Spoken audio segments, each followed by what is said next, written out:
sort of settled on it, and then we split remember that? We split the story team up into picks.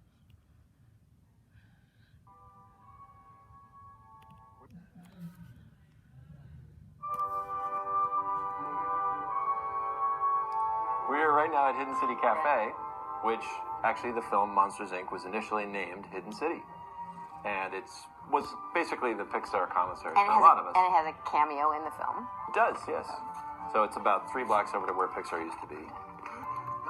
I've gotten, I think, probably more questions than anything about the DVD release does the monkey work at Pixar?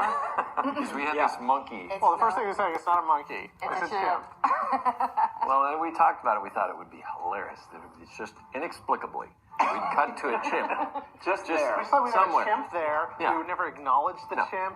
The chimp wouldn't be a would part of always this. be there. What we were talking about, it would And just it wouldn't be there. always be there. It'd be sometimes, but not other times. Well, and a lot of people wanted to come to work at Pixar. We were in the new hires that said, the reason why I wanted to work at Pixar is you guys have a chimp. I had to pitch a sequence with the chimp there, and I'm so, hey, Sully, what are we doing? And I look over, and no one's holding the chimp. The chimp is going up and knocking its knuckles into the wall and knocking boards over. I'm like, should I keep going for the camera? So I kept pitching. There are a lot of pictures of Lee looking so happy. That was one of the best days of my life, I have to say. My earliest memories way back when were you going off to develop a movie. And it was really weird at the time because everything we had done between Toy Story and Bug's Life, we were doing as a team. Mm-hmm. And you were the first person to kind of break away from that group. I was jealous because you guys would sit at this long table and you'd put newsprint down, like 10 feet of newsprint, and you'd sit with crayons and pens and pencils and just let your minds wander and just sit around and laugh and have fun, Every day we'd start by spreading it out and start drawing. Because initially the concept was, Pete, you go off and figure something out. I had no real clue of what I was doing. So we just thought of a lot of stuff. Trash Planet, which eventually became WALL-E, was one of them. Mm-hmm. And one or two other ones, but Monsters was the one that sort of landed. The artwork over there was so cool. I just remember going over there and seeing, it would kind of coalesce into Boo then on a bed, and it was brilliant colors, and she had Rasta hair kind of. Tons of cool artwork over there. And I remember thinking, that is one of the most imaginative things we've ever done, and the story was ripe with possibility. Yeah, it was a different world. The world that we were going to. It was cool. Which was really cool. It was a big deal because we had made Toy Story. It was this huge film. And then you were going to be the first person, not John Lasseter, to direct one of the movies. For me, becoming a director is probably the most taxing thing physically and emotionally that I've done in my life, because it's a long race. It's like 5 years of uncertainty. Most of the notes we got were like, this is wrong, and I still don't understand your main character. And so I was sort of living in that world of like, the whole thing is going to fall apart at any moment. That's what it felt like. If you really care about it, it's hard not to take it personally and feel like the measure of the film is a measure of you as a person, which is of course false, but it's kind of the way you feel about it. People somehow think that we just spit out a script and then make a movie. Yeah. And, this one was thoroughly crazy. explored. And why don't we do that?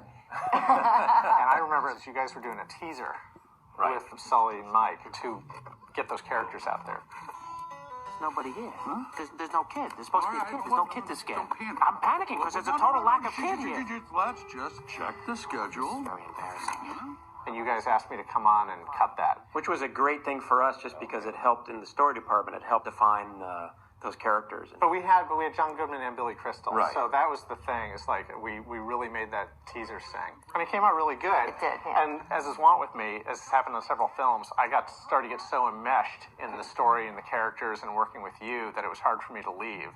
So it wasn't long after that, John asked me to come on to the movie and co-direct with you. What's your favorite scene that you worked on? Very early on when I first came on, we were kind of reworking the whole initial reveal of the scare floor and how the scare floor worked. Mm-hmm. And I had this idea, I pulled a piece of jazz off a big band CD that I had, and I cut this whole sequence of all the monsters coming in and out of their doors.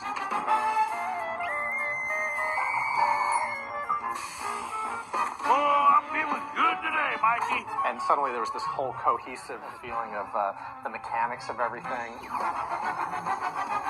And yeah, when you really break it down, it's just all kind of exposition. Like, here's basically, again, all right, audience, here's why we collect Scream and how it all works, the mechanics of it. And that sequence made it just so fun to watch. Yeah. And it also made this world, which is out there, Monster World, just more accessible. It's just a factory that we're watching. I don't think the scene is that much different now than it was at that point. It was like finding that voice of the film. But I seem to remember that being the beginnings of the kind of vibe we ended up going with score-wise. Yeah. Oh, I'm feeling good today, Mikey. Yeah. Oh, attaboy, another dog coming right up. My initial concept was they scare kids for a living, and everybody would say, why? And I'd be like, because they do. That's just the conceit of the film. You have to buy it. But then, a lot of people, and rightly so, were poking at, well, what's the economics of that? How would they build a factory? How could they afford to set up this entire scare floor and the door vault and all that? And I remember Andrew Stanton came forward with the idea that Scream energy is really what Scream is what powers their world. Our city is counting on you to collect those children's screams. Without Scream, we have no power. The other thing Andrew figured out that he was really troubled with was figuring out kind of the logic of all the different time zones all over the planet. Okay, people, Eastern Seaboard coming online. But just because it's nighttime in this one part of the planet, it's daytime on the other side of the globe, and figuring out the idea of these big clocks and the different shifts of All the monsters. shifts. Yeah, That was a great idea. Just kind of scaring around the clock. Our backstory was there were others, like Fearco and Scare Masters. They did the under-the-bed scares and the basement scares. Right. Monster's big claim to fame was their patented through-the-closet-door scare method. That's right. That Henry J. Waters the first invented. And so how many kids around the world have these closet doors? Therefore, there'd be this many scare floors to handle all the kids if they're scared maybe once every other week or blah, blah, blah, blah, blah. And then that's what led to the vaults. Like, where do they keep all these doors? Right. Well, That was pretty early on. I think that's my favorite sequence. Is the door vault Yeah, sequence. the door vault sequence is so cool. Well, as soon as we came up with that idea, kids, we stored the doors somewhere. Right. And we thought, okay, there must be a place. And just visualizing that, I was like, okay, that's going to be a cool scene. Yeah. We boarded it, and it was fairly cool. Looks like we caught the express, pal. Do you see him? Straight ahead. I seem to remember that the door vault being the first time we really shot that like a live action sequence where we just did a ton of coverage and we kind of mapped out big swaths of blocking and what the characters were doing, and then we just covered it from lots of different angles and found all kinds of dynamic cameras and then cut it as if we were cutting live action. I remember being so proud of it when it was done. It's just the camera work, but we see it. We see it. We know how cool it's going to be. Yeah. What was your favorite sequence, Bob? Yeti's Cave. Yes. When you bring up Yeti's Cave, there's always a sequence in every film that you just can't get right, and the one where Sully and Mike meet the Yeti. Welcome to the Himalayas. But you got the characters at their lowest point. Right. They've completely broken up. They're angry at each other, and then how do you remedy that? That's the scene that's all about mending that relationship. Yeah, he was like a closet therapist. I'm sensing a lot of anger in this cave. You guys gotta get over it. It's like my buddy Sasquatch always says. You gotta face it, embrace it, and erase it. Look at that big jerk. Mike and Sully, we literally then had them break off stalactites and start fighting each other. Oh, I can't wait to tell Bigfoot about this. All you ever talked about was getting me back on the scare floor. Literally, there were 25 versions of this sequence that you And draw we got to the point where we had approved it. Well, we had to go. And we laid it out, and it was cut. We were a hair's breadth away from starting to animate the sequence, and we finally pulled the plug again and said, this is just not right. Yeah. One of my fond memories was that we were getting ready to do that whole sequence where Mike and Sully are fighting, and they roll down the hill. Mm-hmm. And there was, in the drawings, we had snow flying and the wind buffeting them, and it was this crazy thing. And I remember the technical people called us into a meeting and said, okay, let's talk about what you really want here and what we can really give you. Yeah. And I remember you and we were talking about what we were hoping for, but we knew it was just going to be technically nearly impossible. Okay, we want you to build the entire side of a mountain with all the plants and snow and footprints and snow blowing and all this stuff. And it's a one-off. And I remember that, and the technical people were all really trying to tell us, well, we can't really do this, but this is what we can give you. And I remember they all went away, and it was a big lesson for me at Pixar that basically with the technical people, if you set the bar low and you say, well, yeah, I know it's really hard, I really don't think you can do this, that becomes a challenge for them. Because we had signed off on, okay, he won't get snow stuck in his hair. it's just impossible at this point. You know, No wind. we're lucky to have hair at all. So, yeah, no wind. And then in the end, of course. But you watch it, it's about the believability. I mean, you believe the moment because it's just so real. And it's the lowest low moment. It so drives it home. And I remember at the wrap party when that moment came on the screen and the whole audience just erupted in applause. In honor of Yeti's Cave, every sequence that's now impossible to do is called Yeti's Cave. At Pixar, that's Yeah. right. And Pete, you were asking me what my favorite sequence was, Yeah. and I would say, the one that I had influence on that was really fun to do was Mike and Sully when they first wake up in the morning. Get up, Sully! I don't believe I ordered a wake-up call, Mikey. Hey, let's talk. I remember sitting at my desk and I got a call. It's like, you got 5 minutes to do an opening, and it's like, I'm on it. Hung up. Try this. Call. Yes, you came up. Woo, gave me a kiss, and then we threw it in. You know, it's like literally the fastest that was we the ever did. character introduction. But we had the preview, and he used to be introduced by Waternoose, who said, So awesome. You can do her song. Sailing comes along. Na, na, na.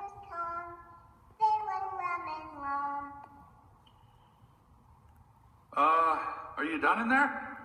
she was initially like 7 or 8, and we aged her down to about 2. The girl that we recorded to do the voice was Mary the Gibbs. daughter of Rob, who is one One of of the our story story guys. guys, yeah. Working with Mary, I thought, okay, it's going to be like normal. I'll have my script, and we'll walk in, and we'll do the lines, and she'll stand there, and maybe I'll save them, and she'll parrot them. Well, she didn't stand still. She just ran around. So we ended up picking the microphone up and following her around, and I just tricked her into doing the sounds by playing with puppets or soft toys that wouldn't make a lot of noise, and so we couldn't really plan for, like, if you needed something specific, too bad. Yeah. You just had to kind of get what you got, and then you had the fun of finding all the little bits and pieces.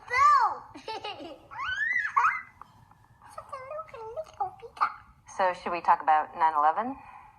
Or Yeah, that was quite late into the film. We were in the middle of our sound mix the day that happened on 9/11.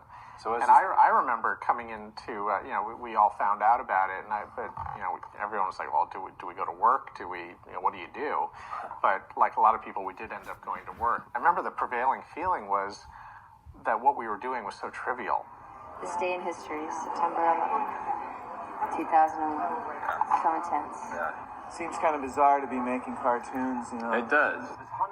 It was really hard to get momentum and get excited about finishing the movie because there were such big things happening in the world.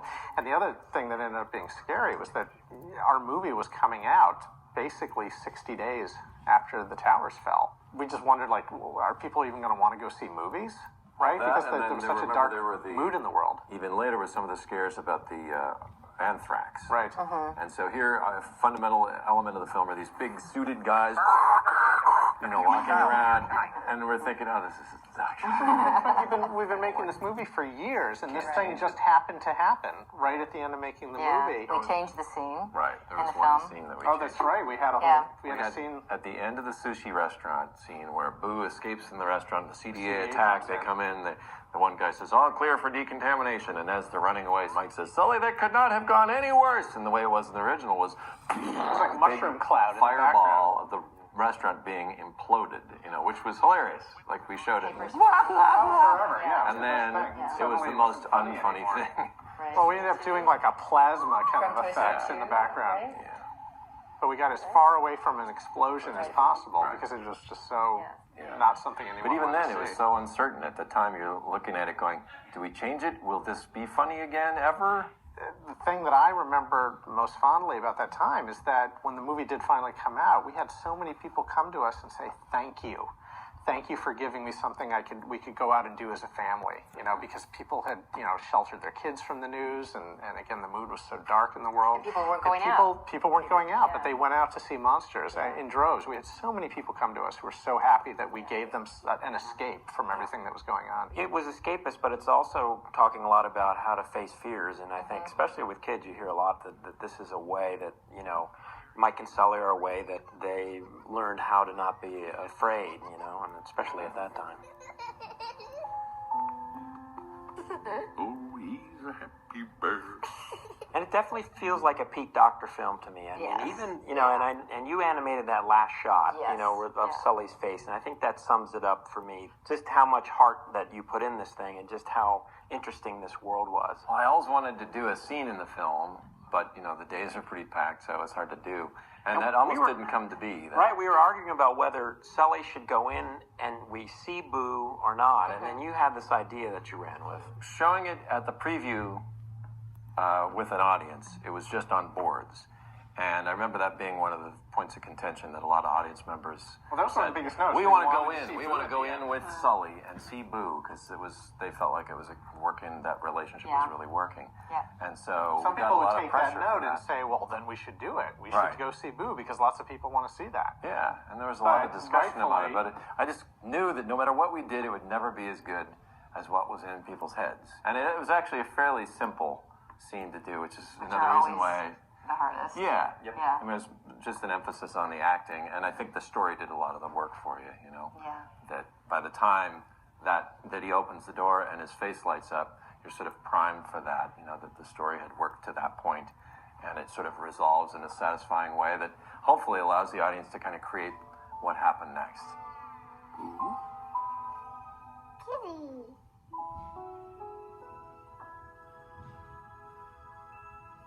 That's why I like it. It's hope for the future of what's Yeah. going to happen next. Yeah. I cry every time. I do. I cry every time. Let's see try. that. Kitty. When I see his art.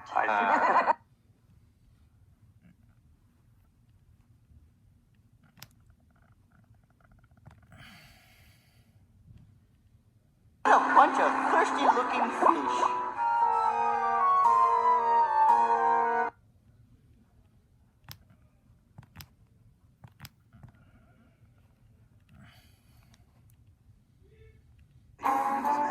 Oh, hello, everyone. Welcome to the lodge at Lake and trampolines that bounce you in ease to go spelunking. You're bound to have a real terrific time at beautiful Lake Maloon. Goodbye, Larry. So long, Larry. Lucky kid, he's going to Lake Maloon. Fishing starts at 7. There is tennis. Happen at this place.